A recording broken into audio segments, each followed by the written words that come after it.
computer. Okay, well, hello, good evening, everybody.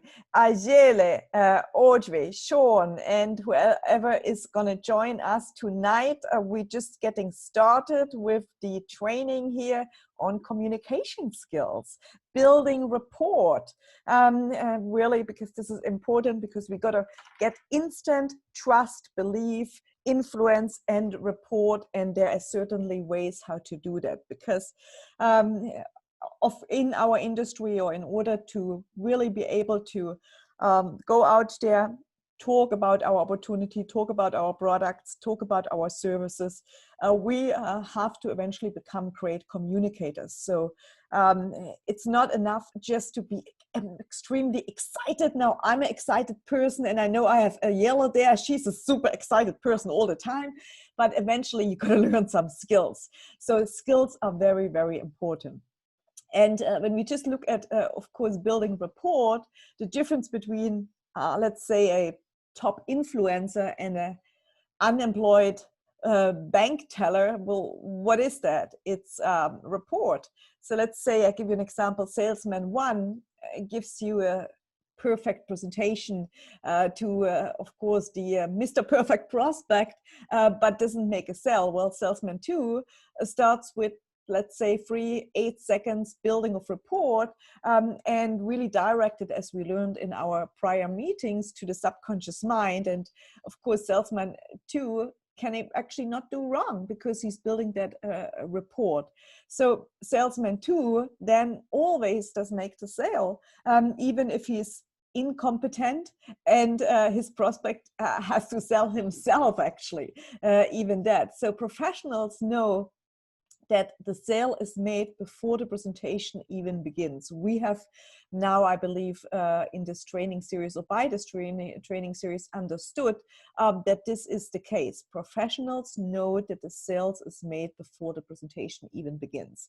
The first decision by the prospect is whether to accept what you actually say is true, or to put it up, of course, put up those walls of trust or distrust, better to say, and of course, disbelief. So the prospect makes the decision to trust and believe what you say long before we start a presentation. And that is why just inviting people to a Zoom, to a presentation, to a corporate presentation, without having built any trust and belief, will not work.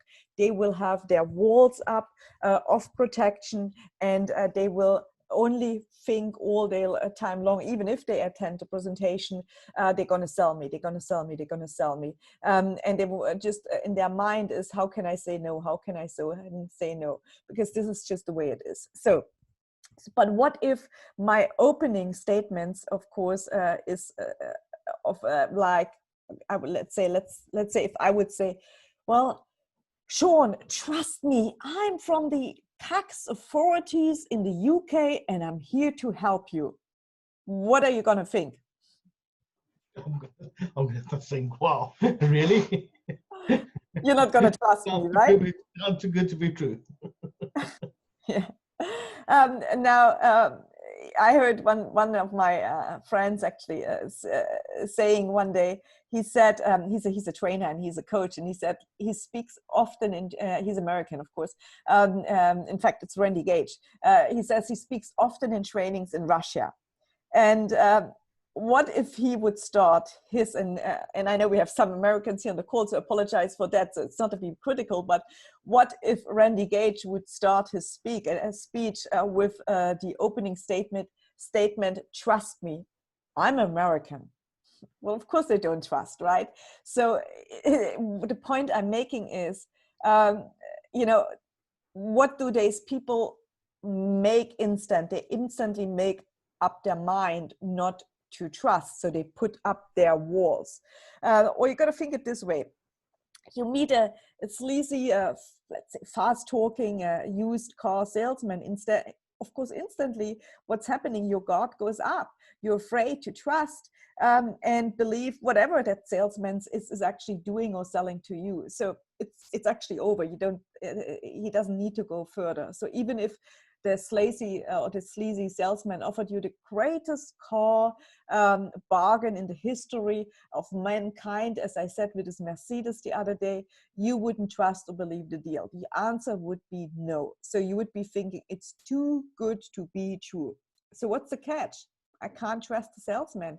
I need to be skeptical to protect my pocket, to protect my money. So the biggest sale we have to make is to get our prospects to believe the good things we're going to tell them in our upcoming presentation. And that is what professionals do. They create trust, belief, influence, and rapport before they start the presentation. And what's happened if you don't create this rapport before? Well, of course, salesman alarm, too good to be true, negative past experience, distrust of strangers, dysfunctional programs, what's the catch? Filter, and skepticism. So no matter really how awesome you make the offer, no matter how sincere, good looking you are, your prospects won't buy from you until you create that report, so that your prospects, of course, will actually hear you. They will actually listen to what you say and believe, of course, those good things you want to tell them. So when you don't create report first, you will hear prospects say things like that, and I'm sure you had all of them. Oh, I have to talk with somebody else about, oh, I have to talk to my wife. Oh, I have to work with my husband. Oh, I need to think it over. Oh, I can't really see myself doing it. Oh, I don't have time. All of these statements simply tell us that they didn't believe what we told them. We didn't create a report. We missed it there. And this is huge. This is a big problem. So think of all your objections coming from lack of report. Really think about all the objections you're getting. Doesn't matter which objection, even if it's the so famous pyramid objection. It is all becoming from lack of report building. So if your prospect was, of course, in total rapport with you, totally trust you, then he wouldn't even come up with that, okay? You would walk towards the same vision. So don't learn how to handle objections. Okay, that's a big one. Don't learn how to handle objections. Instead, learn how to create rapport so objections never happen. Very different, isn't it? So the first and the most important step in communication is to build this rapport instantly. So if you don't build again this report, then all these kinds of objections are going to happen. So let's say we're going to look into one example here. Let's say we have let's say a network marketing health distributor asks, he's in network marketing health products, do your prospect want to live longer or die quickly? And they answer, well, live longer. And then I ask, well, and do your prospect want more money in their lives or less money? Well, more money. So I continue. So your prospects want to live longer, and you offer them a chance to live longer with your products, and your prospects want to have more money in their lives, and you offer them a chance to be a distributor and have more money in their lives. And at the end of the presentation, your prospects say, no, then you didn't build a report. So let's review. You offered them a chance to live longer. Okay, which everybody wants. You offered them a chance to have more money. They said no. Isn't it a little bit strange? So I say this: what you have done is you took pre-sold prospects, okay, and because you didn't build rapport, you literally talked them out of it, and that's it. And so I say, oh, it gets even worse. You say great things, but your prospects didn't believe you. In fact, you did such a horrible job getting them to believe the good things you said that your prospects almost say this to you: I would rather die quickly and be broke than do business with you. I mean, pretty direct, but isn't this what's happening? Isn't this what's happening? I mean, look at this. We have an amazing product. We have gold, we have silver, wealth creation. Outside the US, we have income producing assets. It's going to make us money for a long time. Prospects say no. That's strange. So we help them protect their money from losing value. So we give them an opportunity to make passive income. So we give them an opportunity to make more money, and they say no. Very strange, isn't it? It's because we didn't build rapport. That's why we didn't build rapport. And this is why it is so key that you attend those meetings, that you learn how to build instant rapport. And of course, you really train and you rehearse and you do it. And you, I mean, we don't do those trainings for nothing. We do those trainings for a purpose so that you get better in learning your skills. But of course, it's great that you listen to it. If you never practice, it's never going to go anywhere. So you got to actually go out and practice. And that is why I did ask you in our last trainings, do you practice or did you practice? Did you have done your script, your 1-minute presentation? Now let me check here who's here on the call again, because I can get you. Sean, what about you? Would you like to try it? We can. Let's go. Let me get my mind right. That's okay. I caught you. Yeah, you caught me off cold. Doesn't matter. Let me think. I'm your prospect. I'm your prospect. So let's go for. So are you into looking after your money? Do you save in a regular savings account? Yeah. Yeah. Do you feel that the bank is sort of safeguarding your money quite safe, or do you think that they're actually losing a bit of value there? I don't really know. No, I think I'm fine. Do you think? Would you be interested to know a bit more, or what? No? What? Okay, good. You got me out there. I got you. That's good. That's fine. That's it. No worries. It's fine. It's all good. Anybody else? Ayala, do you want to try? Audrey, do you want to try? Come on. Don't be shy. That's why we do it. Shy? Okay. Okay. It's okay. No worries. So what's really key is that we use, of course, our icebreaker phrases. The icebreaker phrases, so to exactly do that, break the ice with the prospect. And this is what we have to do basically in the first few seconds. We have to use those icebreakers and do it a different way around, instead of saying being interested or not being interested. So let me share my slide here with you. So we're going to go and review over that again so that you just have it. All right. No worries. We are here to train you. That is what we do. All right. So we have, again, 5 little trigger questions. Okay. The trigger questions are: who are you? Can I trust you? Can I believe you? Am I interested in what you are? Do I want it or don't I want it? And yes, I want this product or I want this opportunity. There's one question coming here. I don't know, more chat. Sorry, was with my son. I can talk if you need me. Yeah, Yellow, why not? Okay, so let's do a try with you. Come on. So hi, how are you? I am very good. How are you? I am blessed. How was your week? Everything was okay? Was very good, yes. You? Yeah. You? Mine was great. Mine was great. I'm so excited of an opportunity that I'm really looking forward to share with you. But I don't want to take too much of your time. Are you open-minded to hear an opportunity that could help you protect your money and put your money in a saving to protect it? Yes and no. Okay, so I know you've been watching the news, and I know you understand what's going on with the government, and I know that you love to go shopping. And so I was thinking about you, that how can I help you protect your money?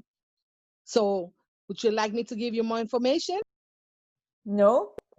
I don't like shopping. I don't like I don't have television. I don't watch news. So what do you do? Well, what I'm doing, well, I help people to very simple create wealth by having a asset accumulation plan, which pays them, which makes them, or which gives them basically more value for their money.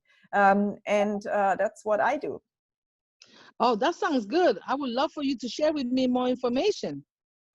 You see, I got you. It's good. It's good. You see, that's yeah, no, that's good. It's all good, and this is why. See, you can listen 10,000 times to me when I say that, but we got to practice. We got to rehearse. I didn't even know who you was. I thought I was trying to get you, Yeah, you see, but I played along. It's okay. No, and this is the whole key of it. It's so important. It's so vital. You know, I had to do that as well because yes, you think you learned it all, but then it doesn't come out of your mouth. It's just your mouth gets stuck, and so it is the way it is. But you know, then you get better. Then eventually come out, and then it's get better, and it's just a matter of doing it.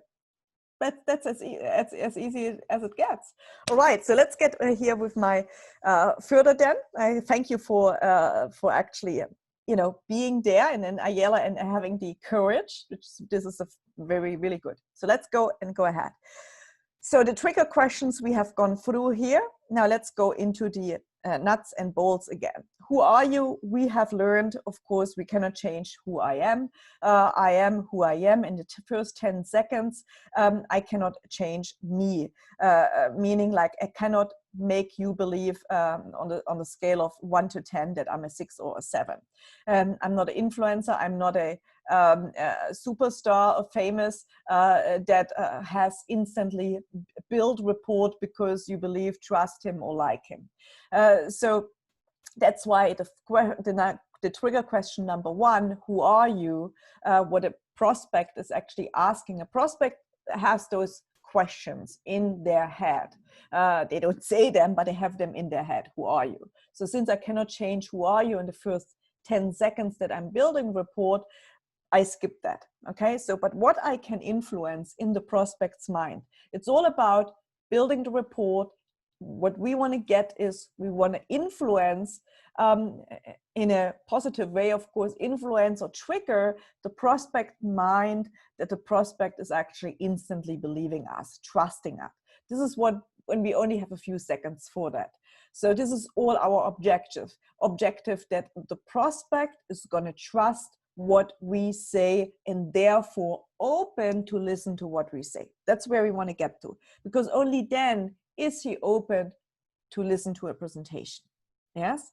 So can I trust you? Can I believe you? This is where we want to get in. So if nobody trusts us, of course, they're not going to join us. They're not going to buy a product. They're not going to even attend to the meeting, come to the meeting, and so on. They're not, because we haven't achieved that trust. So it's the car example, of course, with the Mercedes, which I said a few times already, but it's a great example. So let's say I have a brand new Mercedes and I want to sell it, and I haven't built rapport, but this is a brand new Mercedes. I'm giving it to you half price. The only thing is you have to pay me cash. Because I haven't built the rapport, and even though you see it's brand new, even you see that Mercedes is really not being touched, you're going to think, you're not from here. I don't really trust you. And maybe there's something wrong with the car.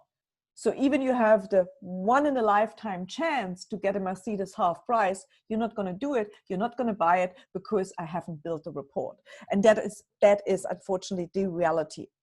So of course we need to get our prospect to exactly in a conversation, in a social conversation, that he trusts us. So, and this leads us now to number 3. Am I interested in what you're saying? Do I want to listen to you or not? And this is where, of course, we do that in a social conversation. So we say, of course, hi back, we smile, that is clear. And then, you could say, hey, you also feel like things have become real expensive right now? You see how it's very different? You feel like things have become real expensive right now? Well, what's the person going to say? Yeah, hell yeah. So very easy. You see? You're not asking, oh, am I interested or whatsoever? Would you be open to listen to something? No, because I'm not yet open. I may later be open, but not yet. So yeah, you feel like life is tough, or you feel like we're getting no pay rise this year because of all this corona things going happen. Well, do you also feel like maybe our jobs are going to be in danger? You could say this, for example, to a co-worker. Do you also feel like we may not get back into the traveling and commuting and whatever? So you could say that. I mean, depending on, of course, on your profession, where you are. So there's so many ways. So let's say you have a lot of friends who are in the airline business. I mean, you also feel like it's going to be tough for the airline business, and maybe travel is not coming back like it was. Yeah. Well, have you ever thought about changing or looking at something at an alternative because of all this, what's going on? Yeah. So very easy things which we can ask and say when we're talking with people. But when we, let's say, talking to a total stranger, well, of course, you talk to a total stranger, you meet in the supermarket, or you meet in the coffee shop, or you meet somewhere. I mean, easy in a supermarket, in a shopping is always, when you talk with somebody, you stand in the line, wait for your coffee, wait for your things to go, you smile. You say, hey, nice shirt, nice trousers. Hey, do you also feel like things is really getting really expensive? I mean, gosh. Yeah. So pretty simple. And then from there you go. You see what the person is basically answering. Yeah, hell yeah, tell me more about it. And of course you go from there. And I'm going to go into that in my next slide.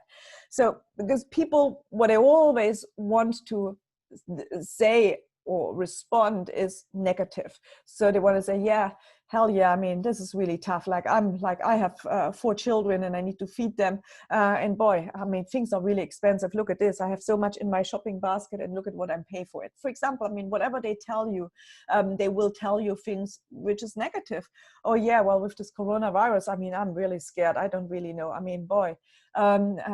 Or they tell you, well, this work sucks. I'm really tired. Or I don't know, I'm so stressed right now. I mean, all the time. Well, what are you so stressed about? Well, how my children and the work and running and commute and all this, and putting the mask on, putting the mask off, and needing the mask for the children. I mean, this is crazy. I mean, yeah, really is. So you listen to, and then I have here a great example for you. Of course, prepared is, let's say you somewhere with, I mean, Aljela, you're in a good position right now. So I'm sure because of your kids, you have many other moms who are looking after their kids. And right now it was challenging for many families. And that was because they had to homeschool their kids. So you probably school is gonna come back. And lots of parents, of course, or picking up their children or bringing them to school, taking them back. You know how it is.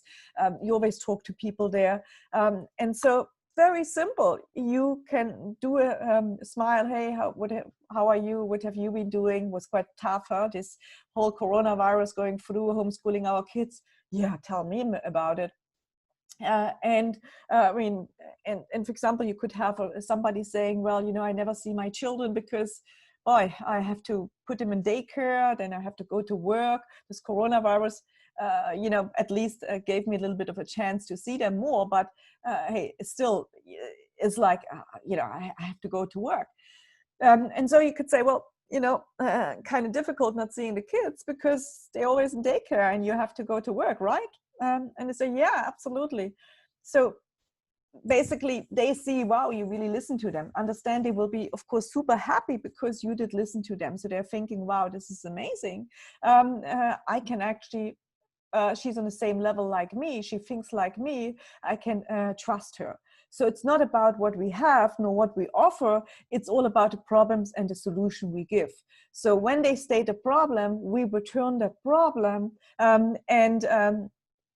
we acknowledge that problem, and at the same time that person says, oh well, yes, you know, she really understands me. And this is why I made the example, also in my other trainings. For example, let's say I'm in because obviously I'm German, so we have one very well-known festival in Germany, that's the Oktoberfest, and on the Oktoberfest, so let's say there's so many people coming, lots of Americans coming, lots of Australians, lots of folks from all over the world, and let's say I would be a American, and I would be at the Oktoberfest, surrounded by all those Germans and all those other people, and there would be an American on my table, because, you know, they squeeze all in one table. Well, so automatically, even though you have all those different people, all those, and everybody sort of celebrating and having their beer together, automatically, because I'm an American, the person there is an American, who do I first build rapport with that American? Because I can identify, we come from the same country, we have the same culture, we have the same beliefs. So yes, we have the Germans, they're nice. Yes, we maybe have some English there, maybe some Australians, maybe some other fun people, but I will always first associate with the American. That is just our nature. So when people have problems, which they love to dump problems on us, well, so we state this problem back, and of course, automatically we have built instant rapport. So in the first 10 seconds, we have established rapport. We used an icebreaker, and what we now have to do is close that they actually listen to a presentation. So in our second phrase, we can say, so, you know, would it be okay if you could work from home instead, and see them more, the children, of course. So if the lady said, well, I hardly see any of my children because I have to work all day long, and you have to give them to daycare, well, then of course, after you said the first answer, well, I mean, that's tough. I mean, so you can then say, of course, so would it be okay if you could work from home instead? Yeah, absolutely. It would be, because I would see my children more. So yes decision is actually made instantly, and the prospect is now open to listen. So now we can go, of course, further, and that is now going into those trigger questions. Do you want it or don't you want it? And this is 5 words which gets us an instant no decision or an instant yes decision. The instant no decision is gonna get when we say, would you be interested in? No. I just got involved in. No. But what gets us a yes is, would it be okay if? Would it be okay if you didn't have to commute to work anymore, instead work from home? Would it be okay if you get 2 paychecks instead of 1? Would it be okay if you would have a little bit more money so that you can go on a shopping spree instead of, you know, having to change every penny? Would it be okay if your money would make more money instead of losing it in the bank? You see, so many examples, right? You get me there? You follow me? Hello? Yes. So I'm trying to give the unmute button. I know, the mute button. So, I mean, there's so many, when you rehearse and in your practice, there are so many things you can say when you say, well, would it be okay if?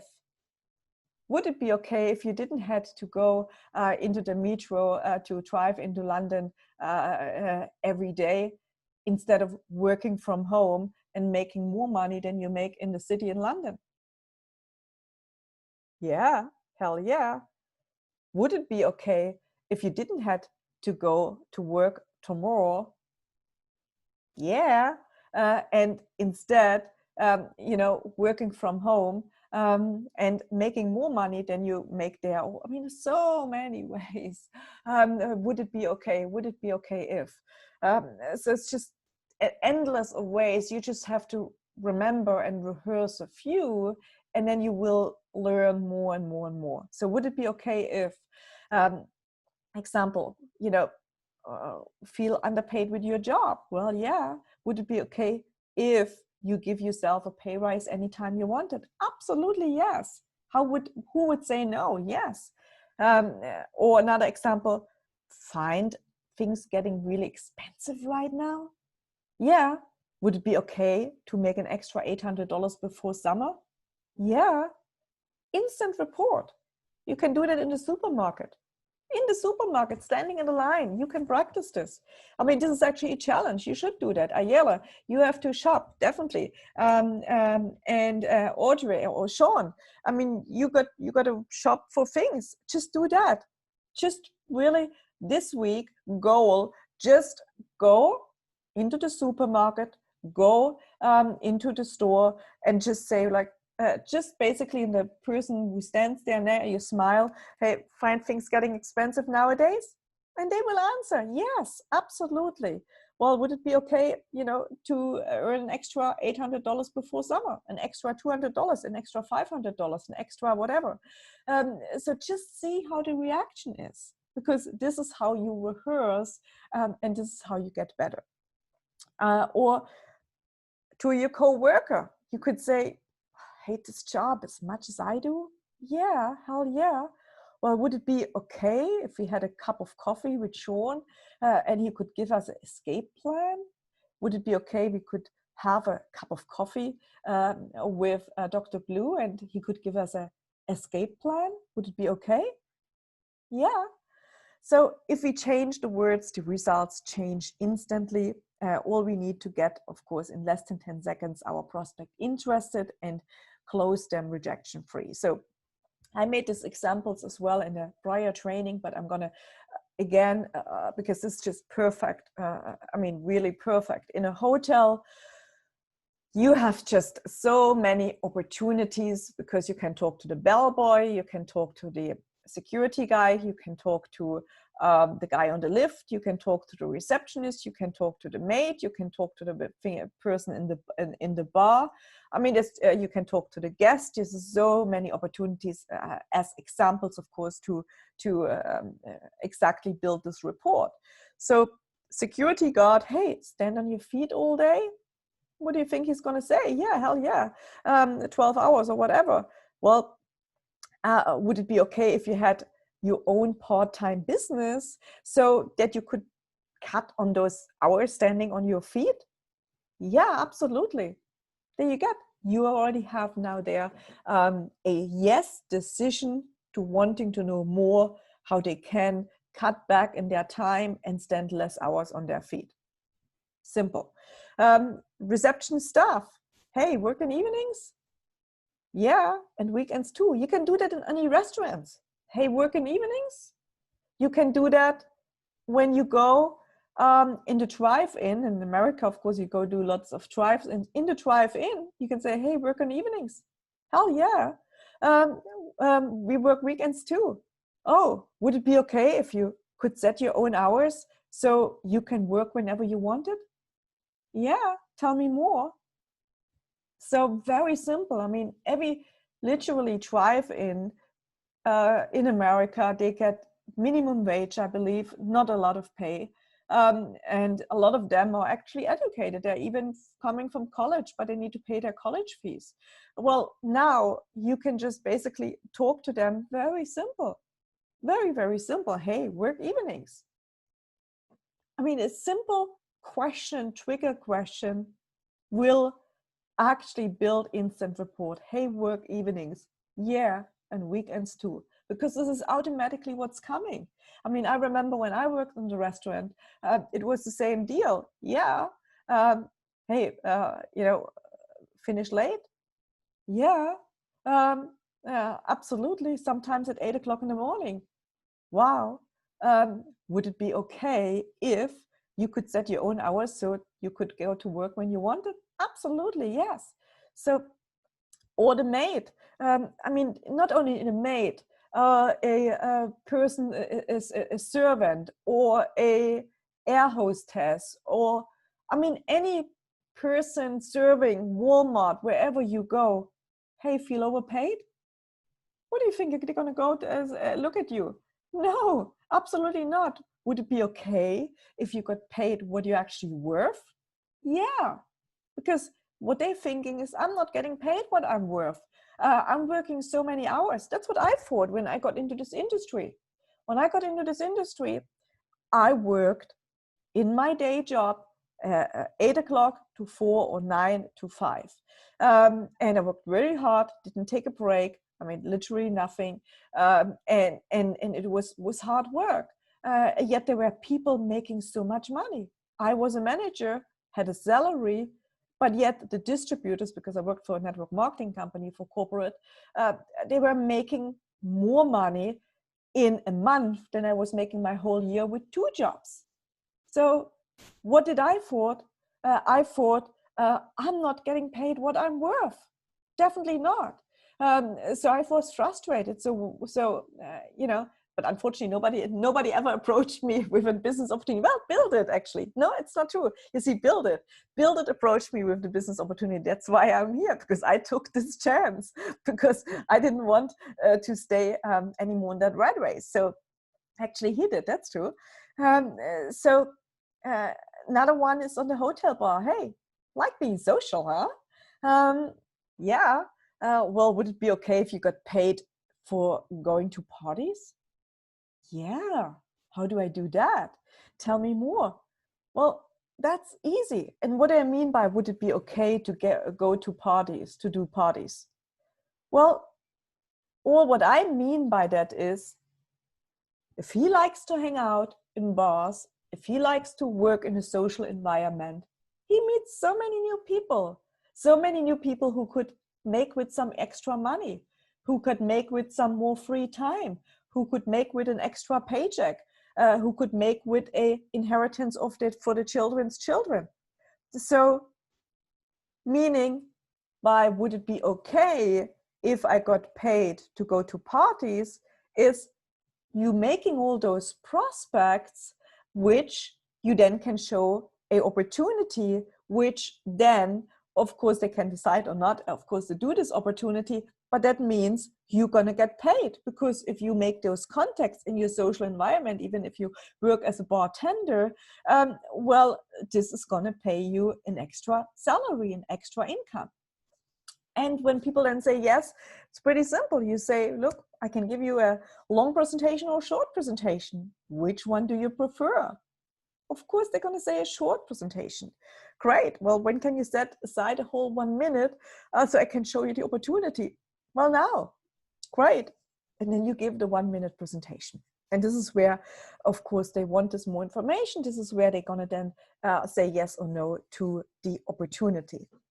And this is where I wanted you to actually prepare your own pitch, your own 1 minute presentation. But let me go over mine again here. Well, you know how things are so expensive now, Ayala, don't you feel it? With the children and all the food and everything. I mean, it's just getting so expensive. Well, what I do is I show people how to have a second paycheck so that they won't stress about money. Aha.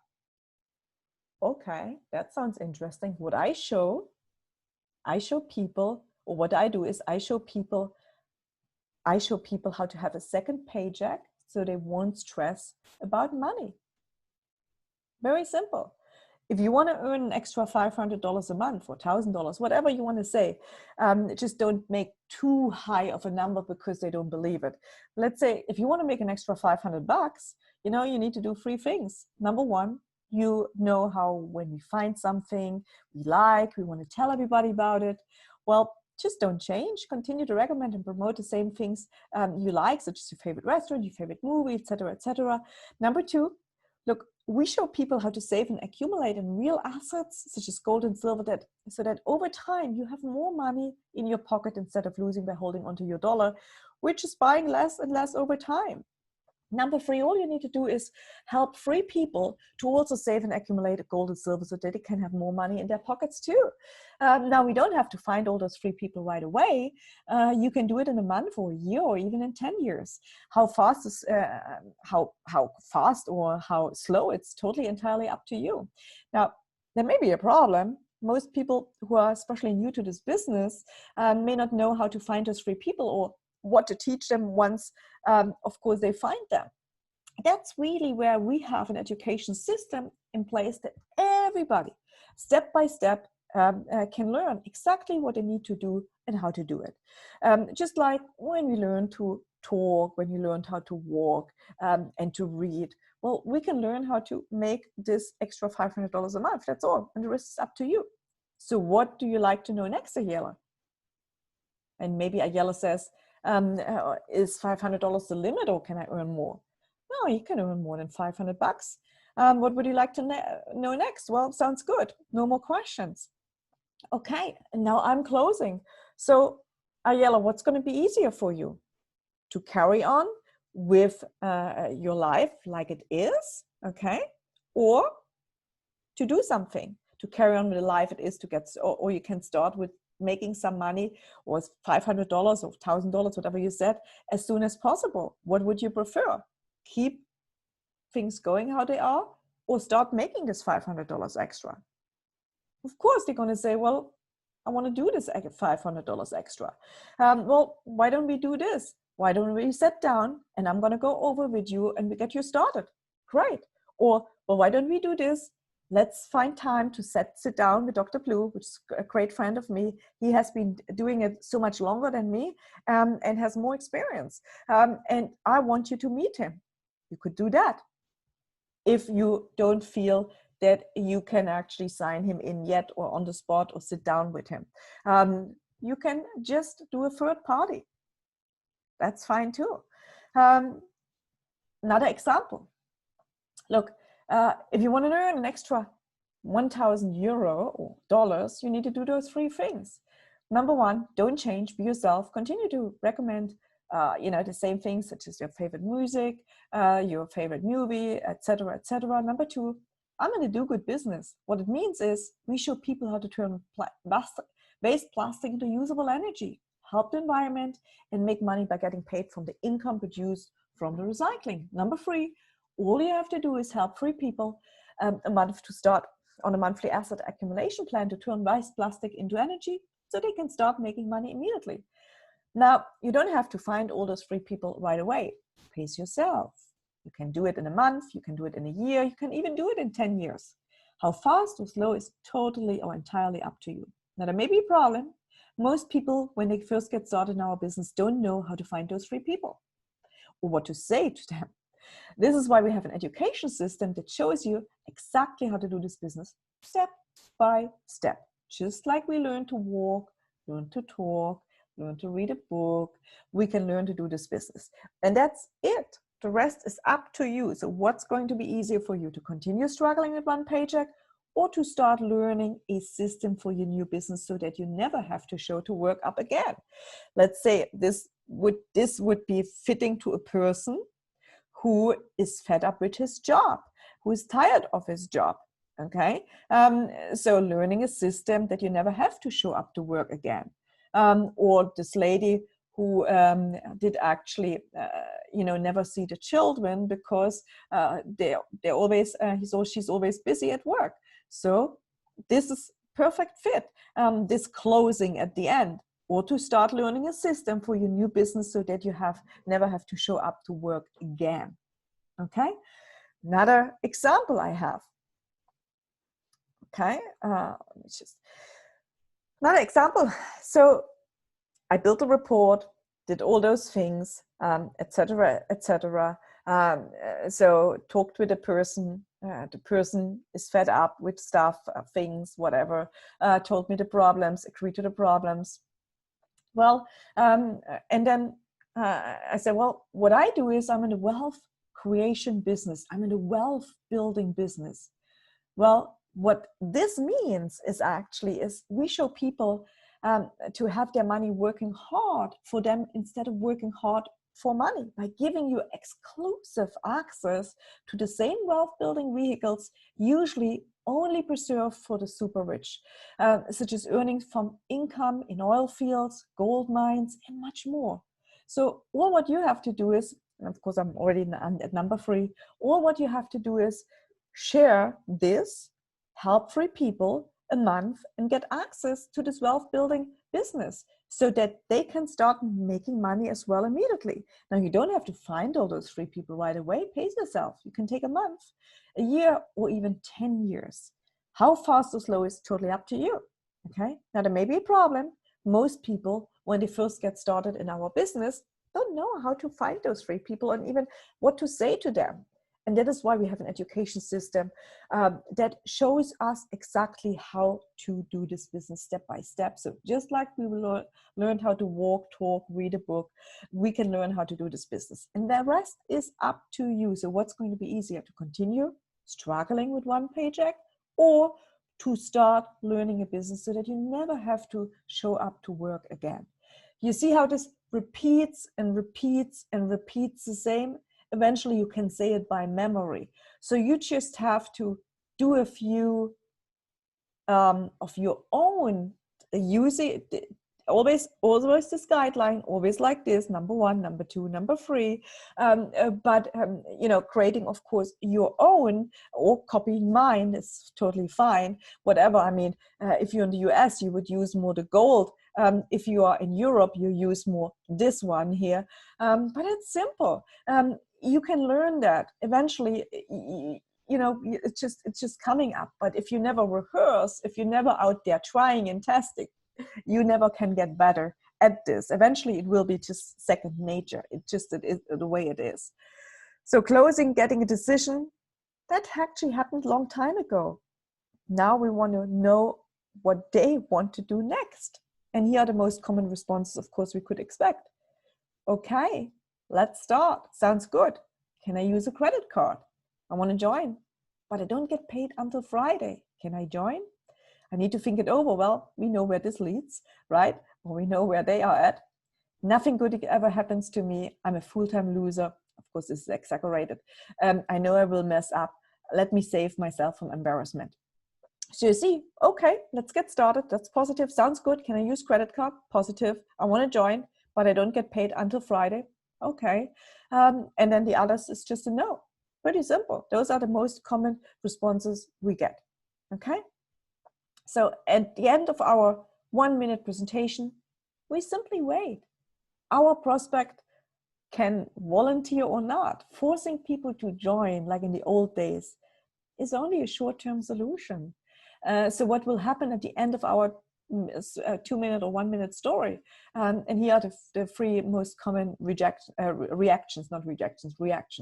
Our prospect says, I want to learn the system. Let's get started.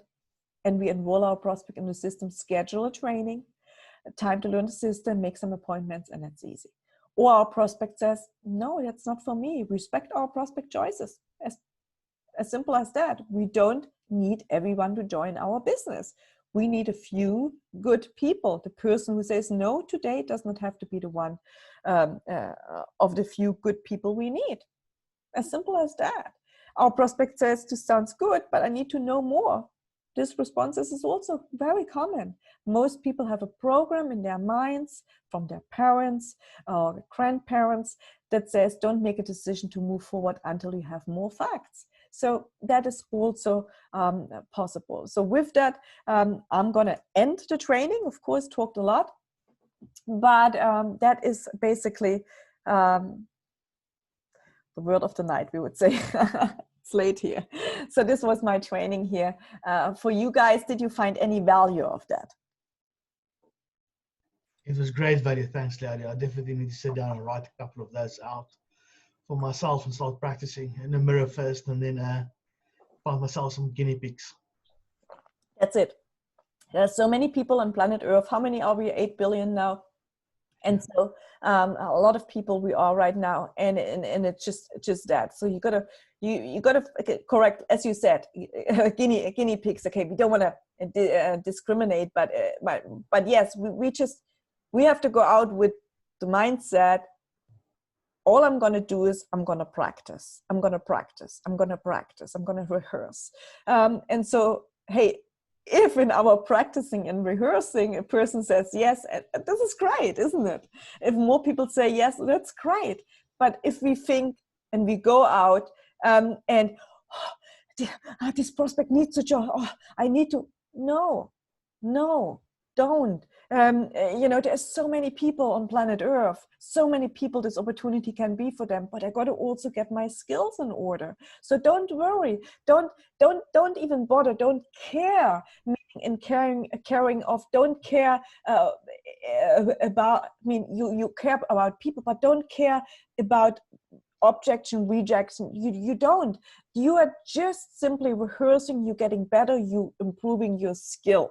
That is all what you do. You improving your skill, and eventually you will get there, and eventually you will get more yeses than you will. It's clear you will get more people to at least yes listening to the presentation. But if you never rehearse, if you never go out there, it's hard. And this is why most people drop out, because they are not willing to do that. That's just the way it is. Ayala, Audrey, Sahir, hi, how are you? Any questions, any final comments, or we gonna close the training? Sahir, drop. I'm good. Good questions. All right, well, thank you so much. And I see you to my next trainings, and this will be uploaded in our YouTube channel. Thank you. Thank you. Bye. Bye, everybody. Bye. Bye, everybody.